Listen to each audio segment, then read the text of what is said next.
j'avais une attente en particulier, sinon le reste je m'en fichais, et j'ai quand même été déçu. 왕이다!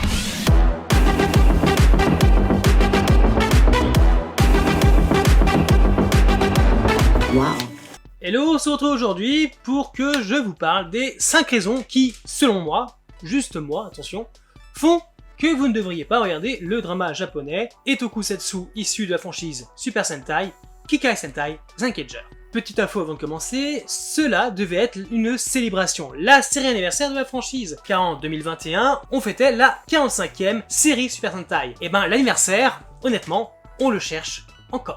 Le drama nous amène sur la route de la dynastie Toji Tendo de Kikaitopia qui cherche à conquérir tous les mondes parallèles.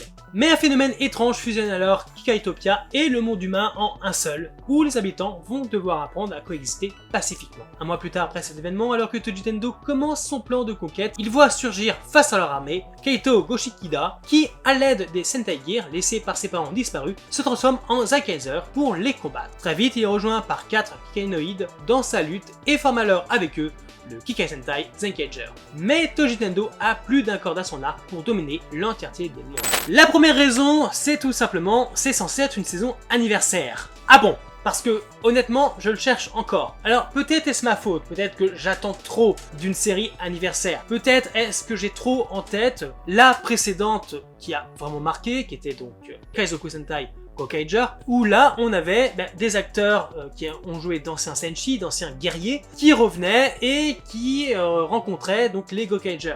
Peut-être étais-je trop dans cet élément nostalgie, fanservice à outrance, qui fonctionnait bien dans Gokaiger, mais je sais pas, pour moi c'est anniversaire, en tokusatsu, ça veut forcément dire retour d'acteurs, de personnages d'anciennes saisons. Là, non, en fait pendant toute la série, on va avoir les items que vont utiliser les héros qui sont donc les Sentai Gear.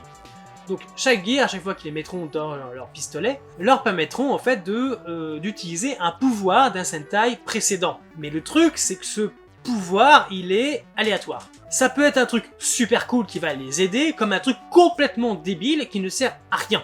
Et c'est frustrant, parce qu'au final, ça sert à rien. Alors certes, les 5 héros, voire même le 6ème, se transforment sur un Sentai en particulier. On va avoir Go-Ranger, on va avoir Gao-Ranger, on va avoir Zyuranger, Magi-Ranger, Bokanger et aussi Gokaiger. À part ça, on sent pas cette vibe série anniversaire. Surtout que la première image, les premières images, vraiment, que tu vois en regardant le premier épisode, c'est les mondes des Sentai qui sont donc capturés. Et ça, on n'en fera rien du tout. Tu peux penser que à partir du moment où la Toji Gear, c'est ça je crois, la Toji Gear, donc en fait l'item où sont enfermés les mondes, à partir duquel sera créé le monstre de la semaine, dès que c'est libéré, donc le monde reprendra sa place évidemment. Quand tu récupères le monde d'un Sentai, d'ailleurs, non, parce qu'ils n'ont jamais récupéré une seule gear qui contenait un monde de Sentai. Enfin, je crois pas. Maintenant, je réfléchis, c'est vrai. Putain, mais ils en ont vraiment rien fait. Mais c'est encore plus... Putain... Merde! Deuxième raison, il n'y a aucune histoire. Et surtout, aucun enjeu. Un Sentai, c'est censé avoir une intrigue principale. Tu as un méchant principal et tout du long, c'est lui qui va mettre des bâtons dans les roues au héros pour qu'à la fin, combat final, il soit détruit et que justement, les raisons pour lesquelles il fallait le combattre soient terminées, quoi. Je veux dire, c'est bon, on a réussi à le vaincre, la paix est revenue dans le monde et blablabla. Là, non! En fait, chaque semaine, pendant tout le drama, mais tu te dis, mais qu'est-ce que je fous là? Pourquoi on fait ça? Pourquoi les héros font ça? Quel est l'enjeu? Alors on nous tisse des trucs mystérieux, genre fais surveiller ça, puis il y a ça, il y a ça, il y a ça. Puis au final, mais rien n'est intéressant, rien n'est prenant. On se casse la tête, on voit passer les épisodes en étant toujours comme ça. Bof. Généralement, quand on regarde du tokusatsu, qui sont quand même des séries qui ont entre 45 et 50 épisodes, il y a toujours ce truc qui nous insupporte, ce sont les fillers. C'est-à-dire des épisodes qui sont là pour faire joli, pour donner un nombre d'épisodes conséquent à la série, mais qui ne servent à rien. Et dans Zenkaiger, les 3 quarts ne servent à rien, ne font rien avancer. sont vides de sens, vides d'intérêt. Je le redis, il n'y a aucun scénario, il n'y a aucune intrigue vraiment suivie, et surtout aucun enjeu. Et c'est peut-être pour ça que tout a l'air facile. C'est la troisième raison, facilité scénaristique devrait être le sous-titre de ce Sentai. Kekai Sentai Zenkaiger, le Sentai de la facilité scénaristique. Un truc du genre. À chaque fois, il y a quelque chose où tu te poses une question, ou genre, ah, ça, qu'est-ce que c'est? Ou qui c'est lui? Facilité scénaristique. C'est le truc le plus basique. Genre, à un moment, il y a un personnage qui est libéré, on va te dire aucune info pendant tout le drama, et genre, à 3-4 épisodes de la fin, on va apprendre qu'en fait, elle est partie dans un autre monde. Parce que vous pouviez pas le dire avant, au moment où elle a disparu. Il y a un moment, il y a un Senshi maléfique, il peut pas être si méchant et blablabla, pas loupé. Le gars, déjà il sert à rien, il aurait pas été là, ça aurait été pareil, il est gâché en plus, et ça on va en reparler, et il est facile.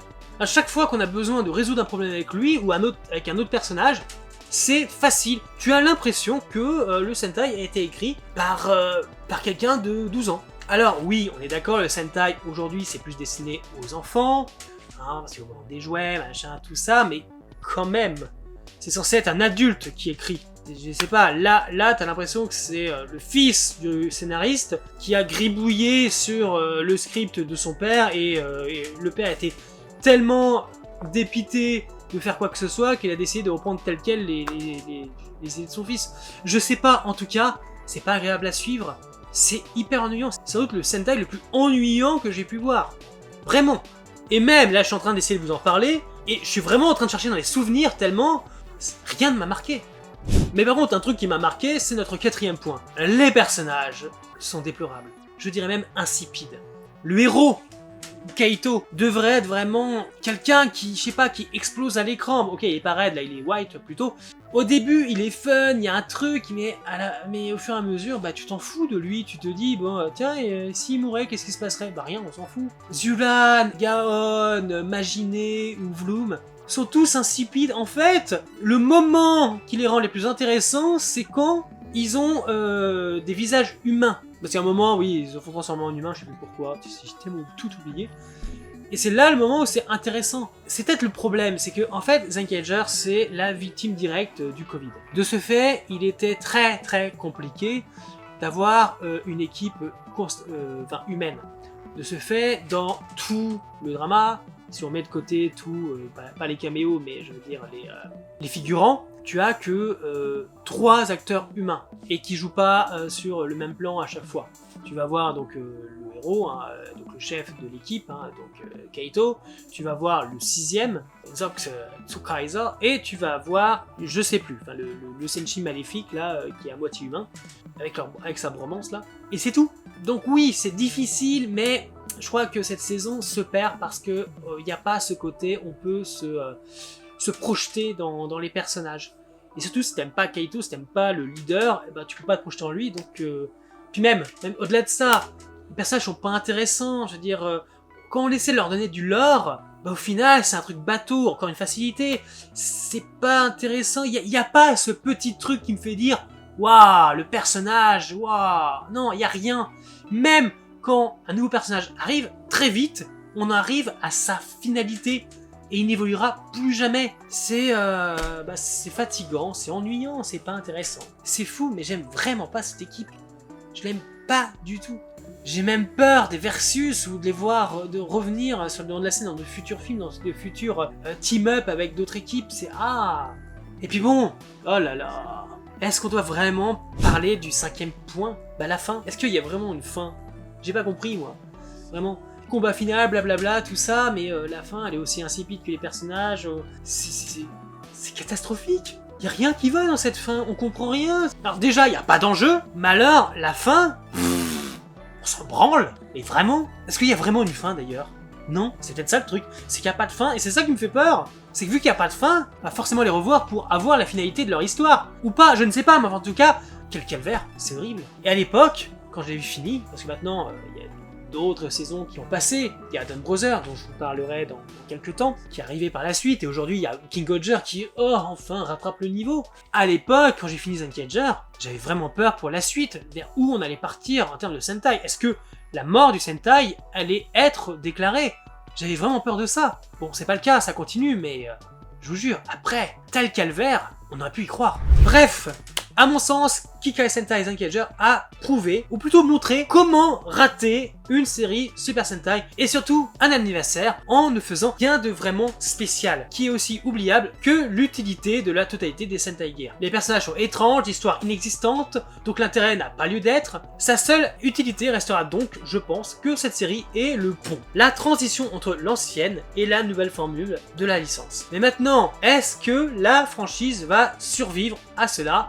Je ne sais pas. C'était donc mes 5 raisons de ne pas regarder. Je le redis, c'est juste mon avis. Et ça ne veut absolument pas dire que je vous oblige à ne pas regarder si vous en avez envie. Ne me faites pas dire ce que je n'ai pas dit. En tout cas, n'hésitez pas à me dire si vous êtes d'accord ou pas avec ces raisons, ou si vous en avez d'autres. J'espère donc que la vidéo vous a plu. N'oubliez pas que vous souhaitez me soutenir, de mettre un petit pouce, de partager la vidéo ou de vous abonner, ce qui fait toujours plaisir de voir notre belle communauté grossir. Et vous pouvez aussi me suivre sur tous mes réseaux sociaux présents en description, n'hésitez pas. Je vous dis donc à bientôt pour une nouvelle vidéo, et dans les commentaires, allez dans ma voix.